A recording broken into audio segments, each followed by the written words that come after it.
Hey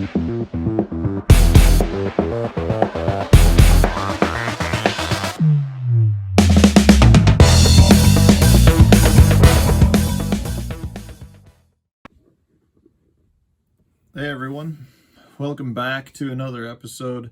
Today I want to talk about a couple of baits that you guys are probably going to laugh at me for saying that I still like to use, but they catch a pile of fish. Like people will laugh at these baits. So I've got a handful of baits I just want to point out. These are baits that were made, I don't know, they probably were made back in like the 80s. And they were made for a pretty good amount of time and generated some decent interest, but not enough to still be made to this day. But you can still readily find them available for, relatively cheap at, on eBay or at tackle shops that have like used tackle boards. Or a lot of people have these items in their tackle box. There were a lot of them sold over the years, and yeah, they catch a lot of fish. So the first one I want to talk about, does anyone know what this is? That is a Whopper stopper Throbber. And I call this bait the porn star because it's got a rattle that is connected to a spring. So I'm sure you can hear the rattling, but you can't feel the vibration. But this bait has so much vibration in it that, when you jerk it and use it like a topwater on the surface, when it sits still, it vibrates just a little bit. I mean, it's really a very cool design, and it works phenomenally well. I have won a lot of money on this bait. It's the Whopper Stopper Throbber, and I don't know when it was built specifically. I know it's an older style bait.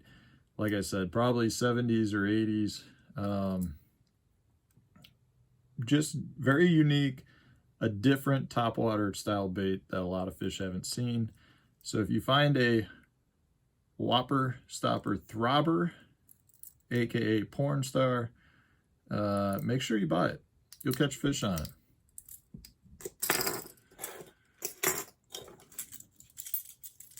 The next one I have. Don't laugh at me, people. They work. That's the Head-In Big Bud. It looks like the old beer can. Dude, this thing will catch some of the biggest smallmouth bass you've ever seen in your life. Like, I am not kidding. When you retrieve it, the flap tail on here makes a nice clinking sound. It moves a ton of water. I mean, you feel silly throwing it, but I'm telling you, there's a reason that people are still buying these up on eBay. It's because they work, like, surprisingly well. I will say that I have found over time that they all don't work the same, and you might go through one or two before you find one that really runs the way you think it should. I mean, when it's thumping and wobbling correctly, you'll be very impressed. That's all I gotta say. Like, it's a cool lure to see work properly. They all don't work properly. So when you find a good one, make sure you keep it. But this is the old Big Bud. And I don't even know if it came out as a novelty bait, but it works. The old jitterbug. I'm telling you what, the jitterbug has been around for a long time, and it catches a lot of fish. Man, it's a relatively easy bait to use, and in general, people have been catching fish on this thing for years. I feel like now it's kind of more like a social media joke when, somebody's like, what'd you catch it on? And the response is jitterbug or a hula popper. but really it catches fish. So does the hula popper. I mean, the hula popper is not more than just a popper. I mean, you catch a lot of fish on that too. But there is something to be said for throwing a jitterbug. It will put a smile on your face while you're using it. It's really a fun bait to throw.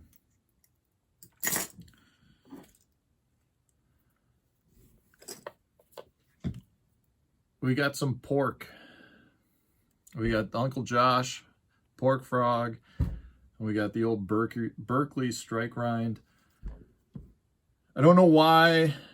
Well, I know why they stopped making pork for trailers, but I wish they hadn't. I am a very big fan of pork frogs as jig trailers and as spinnerbait trailers. I've even thrown it on like chatterbaits and swim jigs. I don't know that they like will get you more bites than some of the current plastics that we have, but I truly do believe that, when you're in a good bite, you're going to get as many bites throwing the pork, but you will go through like one pork frog all day. I mean, it's just so much more efficient and holds up so much better that I think, it's really worth using them. I do think on a jig in super cold water that the pork definitely can draw additional strikes. There's something to be said for it. It's kind of been time tested, I'll say. There are a lot of other people that feel the same way about that. And, they're sitting in a salt brine. So whether that attracts the fish into biting, I can't answer it. But there is a time and a place when a pork frog trailer, I do think, works every bit as good as a plastic trailer, if not better. But in general, I think it's pretty comparable year round that pork works just as good as a plastic trailer. So if you can still find some, you still find some occasionally sitting on the shelves of bait shops. I recommend buying them. I think it's really worth it. The last item here. You're all gonna laugh again, but you all know I'm right. Banjo Minnow. The Banjo Minnow has sold like millions and millions worth of baits. And they actually, when you bought the big kit, they had a banjo frog too that came out. This works well this also works well, but has a tendency to roll some. But really, the Banjo Minnow is a phenomenal bait. I mean, this bait has been used by tons and tons of people. And I know it came out as like a made-for-TV, almost like gimmick type bait again. But honestly, I don't know of anyone that says the Banjo Minnow doesn't work. It really is a bait that paved the way for all soft plastic jerk baits, I feel like. I know there were a few out there already at the time, but this bait is just a totally different, is super soft, has absolutely phenomenal motion in the water. I was talking to Miles Berghoff earlier today, and we were talking about the Banjo Minnow. And he's like, I'm going to buy some just so I have it for blueback herring lakes. So you throw it out, you reel it straight in super fast, and that tail is just going to be going back and forth. You don't even really have to put the motion into it. But, I mean, truthfully, the Banjo Minnow, like I said, pretty much, everyone who's out there who has used one will say they caught fish on it. And that's because they work. And, they're really tough to find at this point. As far as I know, they're not being made anymore. You can still get them once in a while on like eBay, and you can still find them occasionally at like garage sales and things like that, because it really, they were purchased by a lot of people who gave them away as gifts. And I think there's a lot of kits still out there that can be found that people have sitting in their basements. But I gotta give 2 thumbs up to the Banjo Minnow. Like, I do feel like this is a legit bait that catches fish, and I still catch a lot of fish on it. My little brother, like this is his all-time favorite bait. I mean, he's still got a pile of them in his tackle box, and he has no problem at all pulling them out, and he has no problem at all catching fish on them. So, you know, it's another one that I know is kind of got a gimmicky kind of joke a reputation, but it's been a good bait that's caught a lot of fish over time. So yeah, these were the baits I had for you.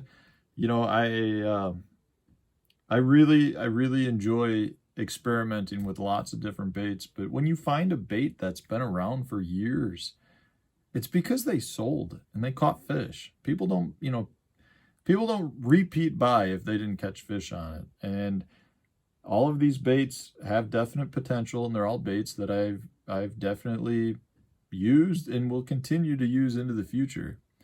So if you've got any baits that you guys think kind of have that same gimmicky reputation, and you'd like to point them out, throw them up in the comment section. I'd like to know what you guys are using, and please like and subscribe.